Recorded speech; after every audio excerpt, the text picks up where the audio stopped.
हाँ जी दोस्तों, स्वागत आप सबका। अब हम बची हुई एग्जेम्पशंस करेंगे। रेजिडुअल एग्जेम्पशंस का मतलब ये बिल्कुल नहीं है कि वो इंपॉर्टेंट नहीं है। वो रेजिडुअल इसलिए हैं क्योंकि उनकी कोई पर्टिकुलर कैटेगरी में नहीं बना पाया। ये वो सारी एग्जेम्पशंस हैं जिनको मैं किसी पर्टिकुलर हेड में नहीं रख पाया। ये मेरा अपना क्लासिफिकेशन है, इसका कोई institute of cost accountants of India से या भारत सरकार से कोई लेना देना नहीं था। अगर आप याद रखना चाहते हैं तो आपको ये 23-24 नंबर याद नहीं रखना है। ये नंबर मेरे थे। ये जो एंट्री नंबर्स हैं ये सरकारी हैं, राइट। तो कोशिश करिएगा ये समझने की कि जो 23 हिस्से मैंने बनाए वो मेरे बनाए हुए हिस्से थे। इन 23 हिस्सों में मैंने सारी एग्जेम्पशंस पुट करी। अब आइए इनको कंप्लीट कर लेते हैं आज हम सब। अदर एग्जाम्प्ट सर्विस में भाई एंट्री नंबर 2 कहती है transfer of business as going concern, चलता चलाता व्यापार। अगर कारोबार किसी को बेचोगे तो उस पर कोई जीएसटी नहीं लगेगा। एंट्री नंबर 9A कहती है कि जो भी सर्विसेज फीफा मेन जो 2017 में हुआ उसके लिए कोई भी सर्विस दी या ली जाएगी फीफा मेन 2017 के लिए तो वो एग्जेम्प्ट रहेगी। 9AA फीफा विमेन 2020 के लिए जो सेवाएं दी और ली जाएंगी वो एग्जेम्प्ट हैं। 9B कहती है ट्रांजिट कार्गो जो नेपाल और भूटान के लिए जाएगा जो कि लैंडलॉक्ड कंट्रीज हैं वो एग्जेम्प्ट है। Entry number 12 renting of residential dwelling for use as residence, रहने वाला घर रहने के लिए दिया जाएगा तो एग्जेम्प्ट है। रहने वाला घर व्यापार के लिए दोगे तो टैक्सेबल हो जाएगा। Entry number 14 hotel in guest house club camp site होगा। ये club camp site for residential purpose below 1000 per day और इक्विवेलेंट। 1000 रुपए से नीचे अगर आपके होटल का किराया है तो वो एग्जेम्प्ट है जीएसटी से। फिर है transport of goods by aircraft from a place outside India up to custom station of clearance in India. भारत के कस्टम स्टेशन तक, उसके अंदर नहीं, भारत के कस्टम क्लियरेंस के पॉइंट तक जीएसटी नहीं है। मेरा बात ध्यान से सुनिएगा। मान लीजिए किसी दूसरे देश से कार्गो प्लेन भारत आया, वो सिर्फ इसलिए भारत आया क्योंकि भारत आने के बाद उसको श्रीलंका के लिए फ्लाइट करना था। श्रीलंका फ्लाई करके चला गया, भारत में वो एंट्री नहीं हुआ तो जीएसटी नहीं है ना, वही लिखा है up to the custom clear custom station. Entry number 22 कहती है giving on hire a motor vehicle to carry more than 12 passenger to government. 12 से ज्यादा पैसेंजर वाली गाड़ी अगर सरकार को आप भाड़े पे दोगे तो जीएसटी नहीं है। Giving on hire a motor vehicle to carry more than 12 passenger, pax मतलब पैसेंजर, टू जीटीए, अगर 12 से ज्यादा लोगों को ले जाने वाली गाड़ी अगर गुड्स ट्रांसपोर्ट एजेंसी जीटीए को दोगे तो भी टैक्सेबल नहीं है। Giving on hire a motor vehicle to carry more than 12 passenger to educational institution up to higher secondary, higher secondary तक का जो स्कूल है उसको अगर आप किराए पर ये गाड़ी देते हो तो भी टैक्सेबल नहीं है। 23 है टोल चार्जेस। वो टोल खुद ही टोल है, टोल पे गाड़ी आती है, आदमी को लगता है वो अब 100 रुपए गए, उस पर ऊपर से जीएसटी लगाओगे, टोल पे जीएसटी नहीं। एन्युटी टोल पे भी जीएसटी नहीं, सालाना एक बार में भर दो तो भी जीएसटी नहीं। फिर 24B है स्टोरेज या वेयरहाउसिंग अगर आप करेंगे दालों की, पल्सेस की, अनाज की, फ्रूट की, नट की, वेजिटेबल्स की, मसालों की।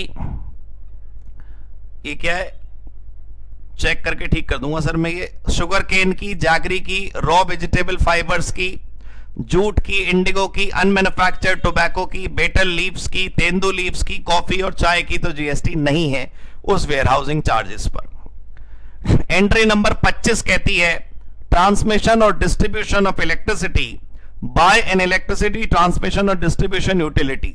भाई जिस ऑर्गेनाइजेशन का काम इलेक्ट्रिसिटी डिस्ट्रीब्यूशन है, जो ग्रिड कॉर्पोरेशन नहीं होती जो बिजली फैलाती हैं, स्प्रेड करती हैं, ट्रैफिक उसका मेंटेन करती हैं, किधर कितना देना है बिजली वो मॉनिटर करती हैं, ग्रिड कॉर्पोरेशन जो होती है उसकी सर्विसेज पर जीएसटी नहीं है। टेलीकॉम लाइसेंस फी पर कोई जीएसटी नहीं है, ये जो टेलीफोन वाली कंपनियां लाइसेंस लेती हैं।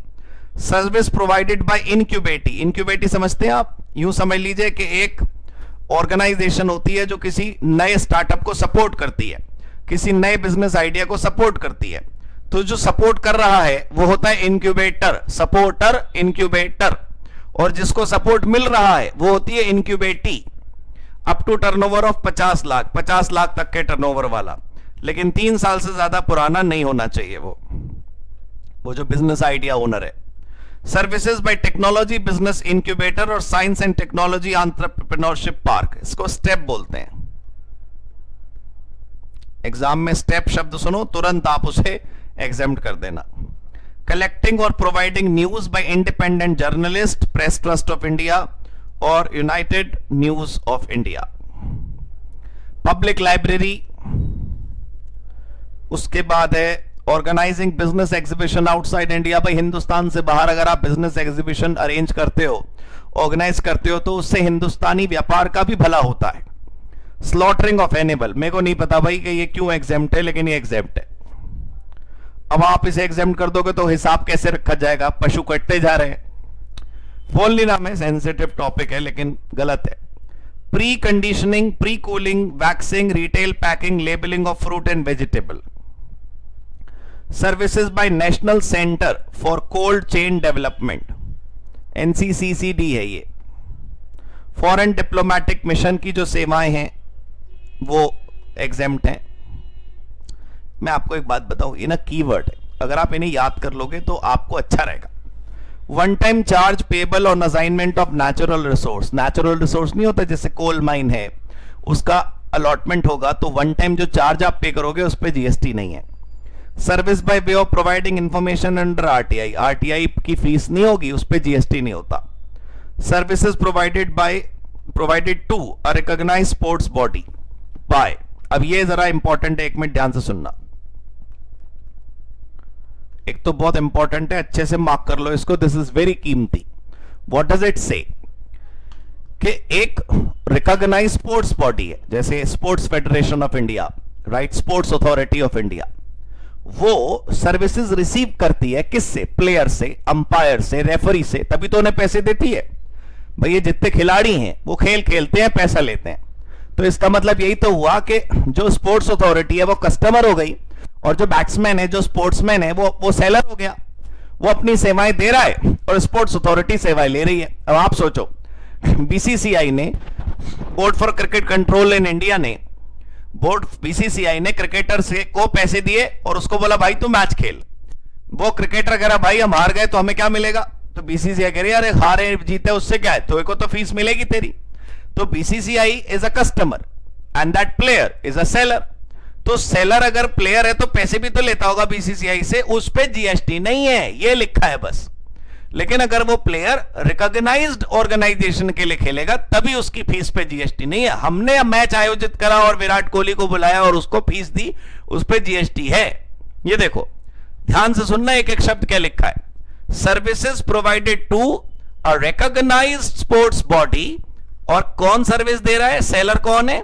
इंडिविजुअल आदमी, चाहे वो प्लेयर के रूप में हो, रेफरी, ये रेफरी में ई आएगा, रेफरी के रूप में हो, अंपायर के रूप में हो, कोच के रूप में हो, या टीम मैनेजर के रूप में हो। बड़ा महंगा होता है टीम मैनेजर भी। कोई और रिकॉग्नाइज्ड स्पोर्ट्स बॉडी हो, मतलब एक स्पोर्ट्स बॉडी दूसरी स्पोर्ट्स बॉडी को सर्विस देगी तो भी। कौन कौन सी है recognised sports body? Indian Olympic association, SAI, sports authority of India, national sports federation, national sports promotion organisation, international Olympic association, body regulating sports, मतलब it should be any other body regulating sports. Body regulating sport, मुझे लगा ऐसा sport जो body regulate कर दे। हाँ जी दोस्तों, 72 कहता है services provided to government under a training programme funded by government. अगर सरकार के द्वारा कोई ट्रेनिंग प्रोग्राम फंड करा जाता है तो उसमें जितने भी लोग ट्रेनिंग दे रहे हैं, ट्रेनिंग प्रोवाइड कर रहे हैं, उस पर जीएसटी नहीं लगेगा। रिहेबिलिटेशन प्रोफेशनल समझते हैं आप कौन लोग होते हैं? Rehabilitation professional are kind of consultants, doctors, जो रिहेबिलिटेट कराते हैं, नशे की आदत छुड़वाते हैं, लोगों को समझाते हैं, काउंसलिंग करते हैं, उनकी केयर करते हैं। Services provided by operators of common biomedical waste treatment, अब ये रट लो, कॉमन बायोमेडिकल वेस्ट ट्रीटमेंट अगर क्लिनिकल एस्टेब्लिशमेंट के लिए हमने करा तो जीएसटी माफ। पब्लिक कन्वीनियंस समझ गए, जन सुविधाएं, शौचालय। फिर 82 और 82 है तो डिस्कस करने की जरूरत नहीं है, जब हम ये पढ़ चुके कि फीफा 2017 जो मैन वाला था और फीफा 2020 जो विमेन वाला था वो दोनों के दोनों की हर रिलेटेड चीज एग्जेम्प्ट हो गई, तो उनका एडमिशन टिकट भी एग्जेम्प्ट हो नहीं था, वो बाद में एग्जेम्प्ट हुआ। तो दोस्तों ये अदर सर्विसेज थी जो हमने पढ़ ली। अब प्लीज मेरी बात अगर आप मान सकें, ज्यादा टाइम लगेगा वैसे आपका थोड़ा सा जो मैं कहने जा रहा हूं वो करने के लिए, कि आप इन 31 पेजेस को एक बार पूरा सुनने के बाद अपने मन से मतलब कान बंद कर रहा हूं, सॉरी, आंख बंद करके देखना नहीं है, बिल्कुल किताब बंद करके बिल्कुल लेट जाओ बिस्तर पे, कान में हेडफोन लगा के मेरी आवाज को सुनो, सारी वीडियो एग्जामिनेशन की सुन लो एक बार। उसके बाद 31 पेज मेरे नोट से देखकर हाथ से फिर लिखो एक बार, हमेशा के लिए आपके खून में ना बहने लगेंगी एग्जामिनेशन। और दूसरी बात, इसके बाहर पेपर में कुछ नहीं आ सकता, सिर्फ यही पढ़ना है, यही पढ़ना है, यही पढ़ना है। ज्यादा समय हो आपके पास, इसी को 2 बार पढ़ लेना, बाकी इसके अलावा कुछ और करने की आपको कभी आवश्यकता नहीं पड़ेगी। राइट दोस्तों, एग्जेम्प्टेड सर्विस, एग्जेम्प्टेड गुड्स दोनों पर ध्यान दीजिएगा। वो बात अलग है कि गुड्स जल्दी हो जाएंगे, सर्विस में हल्का सा समय लगेगा। राइट दोस्तों, thank you so much, God bless you.